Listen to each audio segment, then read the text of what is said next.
Well, thank you all for coming here today. I bet you didn't travel quite as far as I did, right? Yeah, I traveled 2,400 miles to be here. Did you travel more than 2,400 miles? No. And I walked the whole way. I didn't. No. Okay. How many of you like trains? Raise your hand. How many of you ever been on a train? Been on a train? I've been on a train. Raise your hand. And how many of you like mountains? How many of you ever been on a mountain? I almost said mountain. Look at you. That's quite beautiful. So this is a book about trains and mountains. Are we ready? Yeah. Okay. Yeah. Who can tell me what this says? Hello, trainer. Oh, boy, you have great vision. You've seen it up there. That's right. I was going down here. You're right. Yes, it is the little engine that could, and then the three little engines. Okay, so let's get started. Now, first of all, I wouldn't normally do this, but they're here. When you start a book, you can dedicate it to somebody. And this says, to my three little engines, Carlin, Rory, and Andy, always remember the journey. And they are right back there.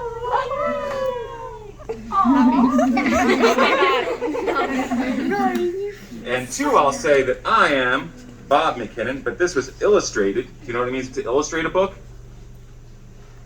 To draw it and to color it. And that was done by Lou Fancher and Steve Johnson. They are not here. Okay, here we go.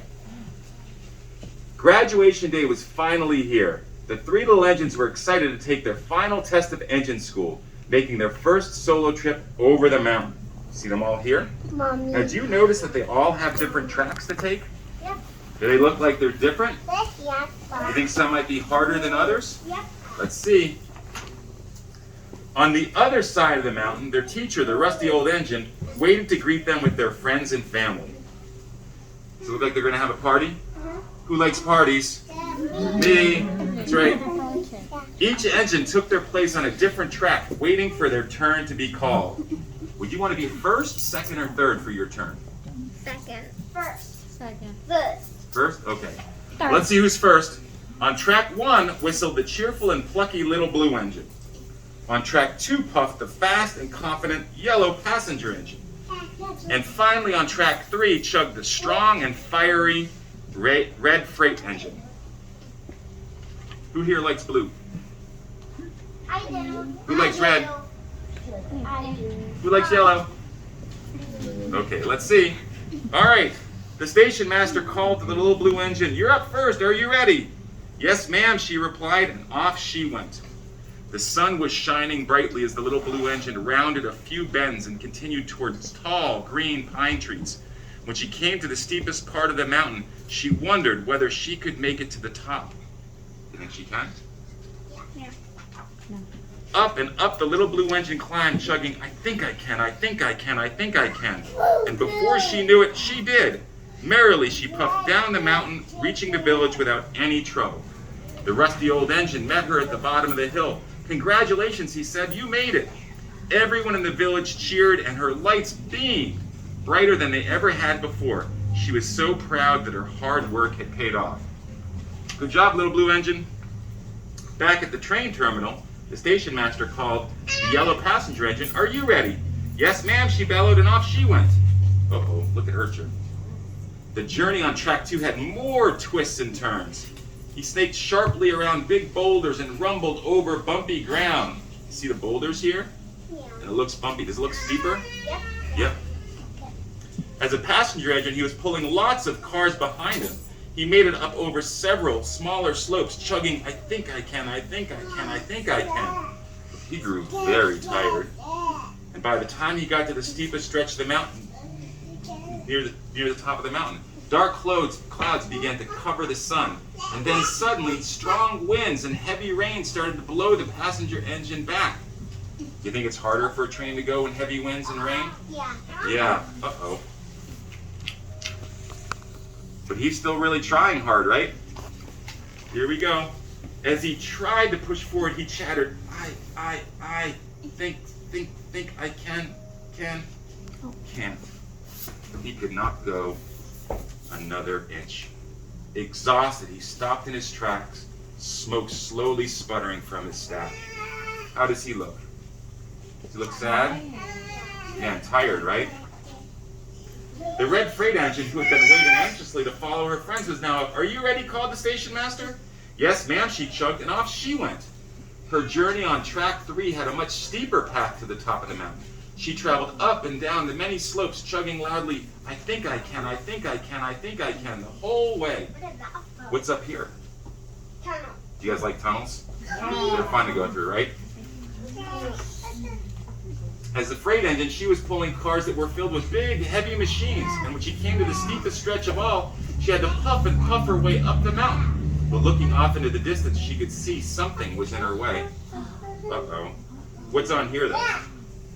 Is that a tractor? Yeah, and right here we've got a truck. Do you think it would be hard to pull those up a big track? Yeah. Yeah, I bet. As she got closer, she realized that a large tree had fallen on her track. Uh-oh. With the red freight engine's path blocked, she came to a full stop. The village seemed so near, but she could not push past the fallen tree. Hissing softly, the freight engine sadly realized, "I cannot graduate now." In the village, the little blue engine waited for her friends. She wondered what was taking them so long. She called out, "What's the matter? Why did they stop? Did they quit?" The rusty old engine came up beside her and said, "They aren't quitting. Maybe they have gone as far as they can go right now." The little blue engine was confused. "But I made it here. Why can't they?" The rusty old engine smiled. "Close your eyes and think back on the journey. How many twists and turns were there on your track?" "A few," she said. "Did you face wind and rain?" "No," she said. "The sun was shining and I guess there was a little wind at my back." "How many steep stretches did you have to climb?" Counting in her head, she remembered. "Just the one." "How heavy was your load?" A little embarrassed, she said quietly, "Well, I wasn't asked to pull any other cars." "Was there anything blocking your track?" "No, it was clear." "But I did work hard to get over the mountain, though. I thought I could, and I did." "Of course you did," the rusty old engine agreed. The little blue engine sat quietly for a moment, thinking about how her journey might be different from that of her friends. Do you think it was different from her friends? Yeah. A lot different, right? And then a little light went on in her heart. See it? And is she smiling? Do you think she realized something? "My friends worked really hard too, but they got stuck. Just because you think you can doesn't always mean you will, does it?" "No, it doesn't," replied the rusty old engine. "Some engines make it here and others have things that get in their way, no matter how hard they try," continued the little blue engine. "I wondered, is there anything we can do to help them?" Smiling at each other, the two engines chugged, "I think we can, I think we can, I think we can." And so they did. Over the hills, into the rain, and past the trees. Did you see them helping? She's getting a little tug here, and the tree is coming off the track. Until finally all three engines came rumbling down the mountain. See them all smiling, and what do you think they're going to do now? Yeah, they're going to graduate, right? And they're going to have a party. The end.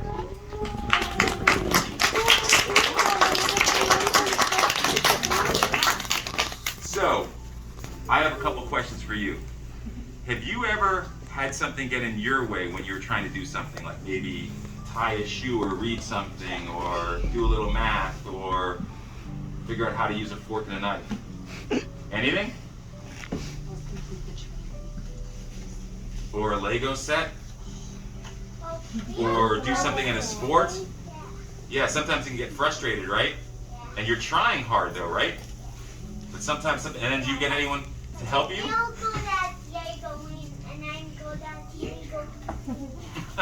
That's great. And who are some people who help you? Your mom? Yep. And do you help your brothers? Or your sisters? You help? I have one brother, but 0 sisters. And do you help your brother? That's great. So you're like sort of getting a log or a tree off of his track sometimes, right? Yeah. No. And do you help your sister? That's great. So that's what this book is about. It's all about the fact that sometimes we just have different challenges, and even when we do something and we're successful, it's good to look back and see if anyone could still use some help, right? Now, do you have any questions for me about writing a children's book or about the book in general? Any questions? What inspired you? Well, so it's funny. I was actually inspired because I read something someone else had written. So there was an article in a magazine called The New Yorker, and it was written by a reporter who was doing something on inequality in America and how people think about it. And this researcher who I knew, he was part of this article, and he had sent it to me. At the very end of the article, the reporter asked him what in his life he does to reflect his own research. And he said, I can tell you what I don't do. I don't read The Little Engine That Could to my kids. I've always hated that book because some engines can't, and it's not fair. And I thought that was sort of harsh because we have The Little Engine That Could in our children's library, and I think it's important for kids to believe in themselves. I think I can. But I wondered if there was a way to sort of tell a more nuanced version of that book. So I thought about it for a little while. And then, do any of you guys have notebooks that you write in or color in? Yeah. So I had a little notebook that is next to my bed, and my kids scribble in it and keep score of different card games. And I, in one afternoon, sat down and wrote this in that little notebook. And then I had to try to figure out how to get it published. And I didn't know anybody. And I just picked up the phone and called and asked someone if they would be interested in this. And they actually were, which was crazy. So yeah, so I just called the rights department at Penguin, who owned the rights to the original. Oh, wow. And they said send an email, and months went by, and then I sent another email, and then I was on the phone, and coincidentally the 90th anniversary of the original was coming up, and they had been looking for a way to tell a more nuanced version of it. That's awesome. So timing worked out. So I got pretty lucky and fortunate, even though I had to do a little bit of work. Any other questions that you might have? Which engine would you want to be in this book? The blue one, the red one, or the yellow one? Why do you like the blue one? You like blue? That's a good reason. I would like the yellow. You'd like to be the yellow one? Why the yellow one? You like yellow? Yeah, that's a good reason too. I like the red one. You like the red one? Let me guess. Do you like red? Yeah. Okay. I Me like too. the red one. You like the red one too? Yeah. Yeah. Whose shoes are these? Sorry. They actually went in the washing machine